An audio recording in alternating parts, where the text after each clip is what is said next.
Баршаңызға сәлем, керек кеңес арнасының көрермендері. Бүгінгі біздің тақырыбымыз чипсы немесе попкорн, қайсының зияны көбірек? Попкорн және чипсы қазіргі танымал тағамдардың бірі, әсіресе балалар жиі жейді. Айырмашылығы мен дайындау ерекшелігін атап өтейік. Попкорн жүгерінің арнайы сұрыптарынан дайындалады. Дәндер белгілі бір температурада қызған соң жарылады. Негізінен дайын попкорнға тұз, қант және дәм беру үшін өзге де қоспалар салынады. Жүгері дәні құрылымы мен құрамы ерекше. Ол ішінде тамшы суы бар крахмалдан тұрады. Қызған кезде су буға айналып, қысым көбейгеннен дән жарылып үлкейеді. Сондықтан да оны көбіне ыстық майда арнайы ыдыста немесе қазанға салып дайындайды. Ал чипсы негізінен картоптан дайындалады. Кейбір өндірушілер өзге де өнімдерден жасап көруде. Сондай-ақ қазір чипсы дайындауда бидай немесе жүгері ұнын пайдаланады. Ыстық майға қуырады. Чипсыдың ағзаға тигізер зияны туралы айтайық. Чипсы ағза үшін зиянды саналады. Оны көп мөлшерде жеуге болмайды. Әсіресе картоптан емес синтетикалық қоспадан дайындалған оның зияны ерекше. Шектен тыс тұтыну, яғни күніне бір қалтаның өзі көп болып саналады. Төмендегідей жағдайларға алып келуі мүмкін. Бірінші, асқазан ауруы. Ең алдымен асқазанда қыжыл пайда болады. Ары қарай гастритке ұласады. Екінші, жоғары калорияның әсерінен салмақтың артуы орын алады. Үшінші, зат алмасуы бұзылады. Бұл чипсы құрамындағы тұздың көптігінен орын алады.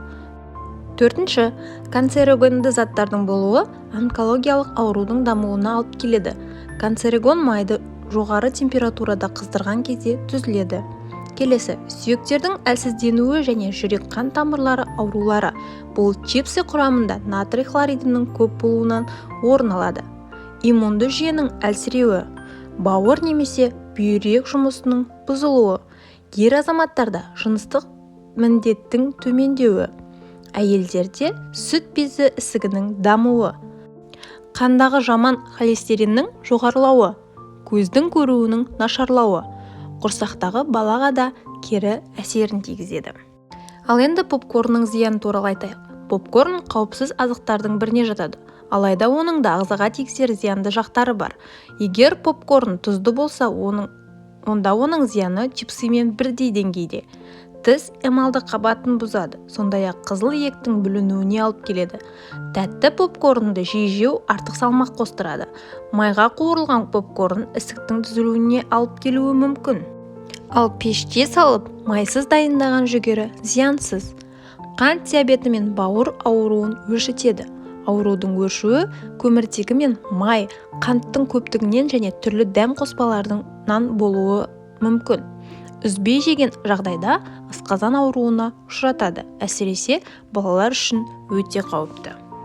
Ал біздің келесі сұрағымыз, қайсының зияны басымырақ? Зерттеулерге қарағанда чипсы попкорннан әлде қайда қауіпті, әсіресе нағыз картоптан жасалғандары.